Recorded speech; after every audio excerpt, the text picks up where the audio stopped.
Hey guys, welcome back to another episode of Forrest Speed Shop. Today, we are working on the Yamaha. So, as you guys saw in the last video, it had 50 psi compression, which isn't good in any sense of any kind of engine. So, we got the piston kit here, super cool, new old stock, so it's still a new part, but it's old. But it's the piston kit. It's got the wrist pin. What else does it have? It's got the circlips is what they're called.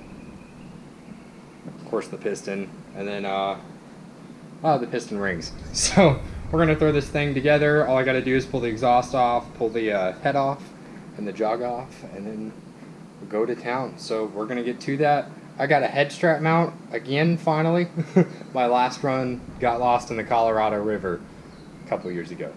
We don't talk about that. But I'm gonna throw the head strap on and we're gonna get to work. Get to work.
Hey guys, it's Kelton. So, don't attempt anything that I do. I'm not a professional. I do not condone these. Things. Just don't try these things at home. Alright guys, so I just got the jug off. It took a bit. It was kind of locked in there, you know. This motor, as you can see, ooh, hello. So don't do that. But as you can see right on top there, the flywheels, it kind of sat for a little while. But that is okay because it still works, and those are not moving parts in terms of they're not really doing much other than spinning. So this right here is a circlip. For some reason these circlips don't have the double. Usually they'll have like two so you can squeeze them in. What you want to do with these on these kind of bikes, or on just any motorcycle or truck, car, whatever in general, if you're messing with a piston and you're taking it out, what you want to do is you want to pull your circlips out. You never want to reuse them because they're more likely to fall out.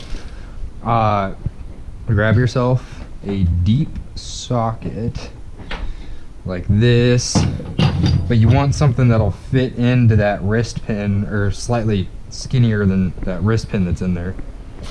Let's see. That is not the right size. I'll be right back with the right size. The pin is perfect. Oh, almost. Okay, so if you have a Yamaha DT100 like I do, an 8mm socket will fit great. But all you want to do is just tap your wrist pin out. Don't use an actual hammer unless you're willing to mess everything up. So I'm just looking at this right here to see the wear pattern on it. It's smooth, which means there's no terrible wear to it. The piston doesn't really matter anymore because not using that, and I also have a new wrist pin. I'm just going to look at the bearing here. Bearing seems okay. So what you want to do is you want to take your oil, typically the mixing oil for two strokes, because they run with the oil in there. So you take your oil, and what we're gonna do here is before I just take the oil. Getting a little bit ahead of myself here. So, get this super cool box unpacked. Everything in this box is just cool, like all this stuff here, ridiculously cool. Okay, so here are the new circlips. Oh, they're the same as those, okay. So that'll be a little bit different getting those in compared to a regular piston on like a car or something. But, so you take your new piston out. I did some research and I noticed that my piston had absolutely no wording on it. So, it is the stock piston. As you'll see here, you have an arrow right up here on the top on both of these. That arrow just means that's where the exhaust side is. So this is the intake, this is the exhaust. So you want to put it in like that. As you see, this one says it's the 25 right here. That just means it's 0.25 over from the stock size. So that's the first step up, which means that this bike should be running pretty good once I get this done. Let's see. Oh, there we go. So this is the new wrist pin. You don't install it just yet. I'm gonna set it over here in the box. In this box. I'd rather not get it dirty or mess it up. Here is the Yamaha genuine parts. This is the two rings, the piston rings. I don't think that other little one in there goes anywhere. Don't quote me on that, but I don't think it does. Now, what you want to do with piston rings is you want to be very careful with them because they can be very fragile. Just want to kind of work them around the piston like that, like so. Oh geez, I need a, right there it's going. So as you can see right here, there's a mark there and there's a mark there. That's where the piston rings need to go and sit. Come on, spin. There you go. So they sit like that. So you have one sitting there, and then you have another one that sits right beneath it, which that one's gonna take a second to get on without bending it. Because if you bend these, you risk screwing up your motor. Just be nice and easy on them. Don't go too crazy. And please, I know I'm telling you how to do it, but just because I told you how to do it doesn't mean I am the best person to go to. So, went to put those piston rings on, and I put the bottom one on the top on accident. Yeah, you kind of have to put it through there, but I just had an issue of it clipped in there, and I thought, they're both the same. It appears that they are not, but there we go. So you want to set that in there like that, line it up with that mark, and then with this one, again, as I've stated, please do not bend these. Do your best not to bend them. See right there, they move, both of them move pretty well, pretty easy. So now your piston's ready to go in. So what I like to do whenever I put a new piston in is I like to get it all oily. I'd rather the piston have a little bit of oil on it. Actually, we can put oil on the cylinder, but what you do want to do, make sure your hands are clean. Some people like to make sure their hands are as clean as a surgeon's hands. It's an ER operating room, but I ain't working in an operating room. So I just like to get my hands all covered in oil.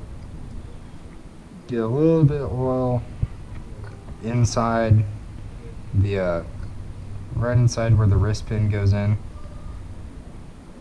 just because it makes it easier for the wrist pin to slide in, and it also makes it less likely to break. I thought that was my wrist pin and I was really concerned. But now that we're ready to put the wrist pin back on, before we do that, first thing we want to do is we want to take one of our circlips. Again, don't reuse the old ones. You risk breaking the old one and ruining your jug and making it to where it doesn't matter if you got a new piston or not. But this is where it takes a little bit of time. I'm not the biggest fan of circlips, but they're there for a reason. So what you kind of want to do is you want to get it in there a little bit. I need a different pair of pliers.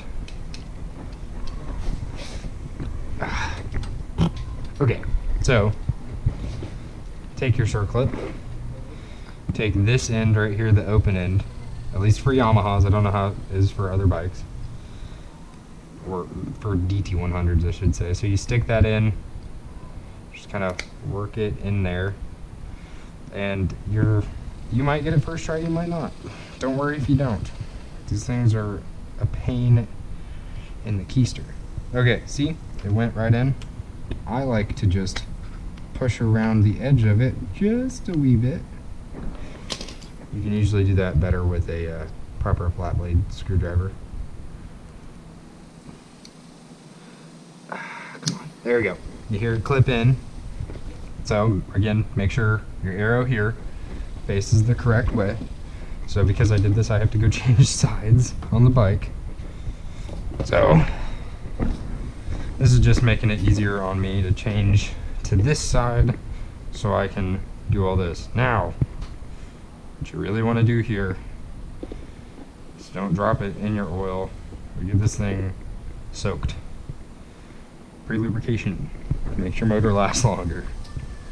Okay, so now stand that up, and the reason why I put that circlip in that one side is to make it to where I can tap this all the way through and it's not going to come out too far. So do that. You gotta kind of work it around until you figure out where you need to go, and then you'll feel it kind of engage right there. Oh, there we go. Yep, I just had to wiggle it side to side. So now that you've pushed it in, you might want to just get your hammer out. You might not even have to get the hammer out. Again, I should probably be saying mallet, not hammer. See? Didn't even need it. But now you grab your other circlip right here, take your pliers, and you do the same thing.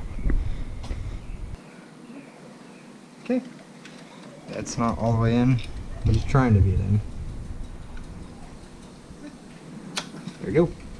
Heard it clip in. Just want to make sure it moves around a little bit. Voila! You've got a new piston. Now all you got to do is just go back through, make sure everything's back on like it should be and tight. So also you want to make sure to lubricate your cylinder and your piston. Whenever you're checking out your cylinder, just make sure to run your finger around through it. If you feel anything weird, any kind of like grooves, that's not good. But mine is actually pretty solid for a bike that hasn't run in a long time. So I'm gonna throw the jack back on and we'll get some riding videos. It took me 3 hours, probably 2 actually, but finally the piston is in here, and oh my god. It has a it's gonna have a lot of compression. So I had an issue, and it was because I didn't measure anything in the bore. I saw that it was a stock piston. I figured it was bad compression at 50 psi. So I was like, okay, I'll go to a 0.25 millimeter over, or is it, whatever. It's 25 millimeters, not 25 millimeters, 0.025 millimeters. I don't know, it's 25 thousandths of a millimeter over stock size, which, if I can find it, that's like not even a discernible difference between this. Like you can just barely see that gap right there. I don't even think that's gap to the right size. But anyway, I had some issues getting it to fit in the bore. I wonder why.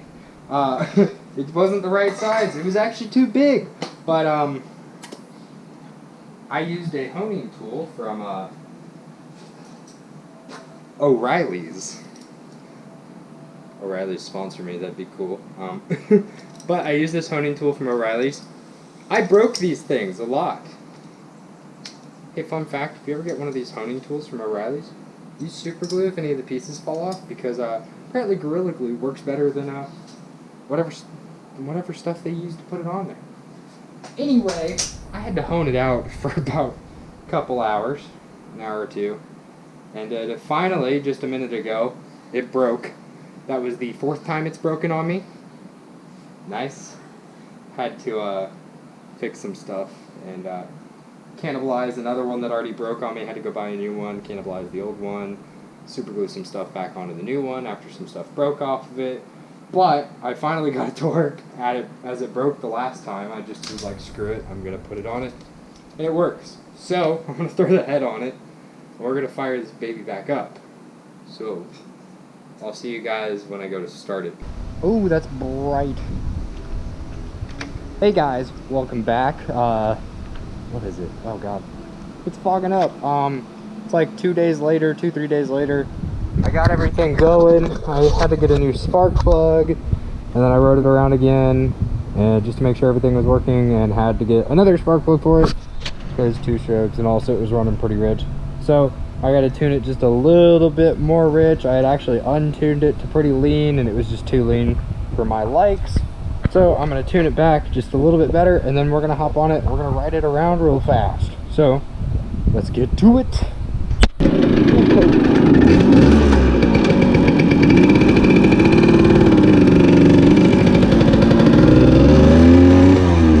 Alright guys, so even though I didn't get to go full speed because the chacos, we did get to go first spin. I know in some of my previous videos of like my XR100, I never actually rode it around on camera. I was always riding it around like off camera. You can see right here, a little bit of the smoke is coming out of the exhaust where it meets up together. Not exactly the best seal, but it's clacking. Not 100% sure why. And I don't really know if I want to pull it apart to find out why. But it runs good. It runs way faster than it used to, and it's just ridiculously awesome. So thank you guys for watching. I hope you have a great day, and leave a like and subscribe, and I'll see you guys next time.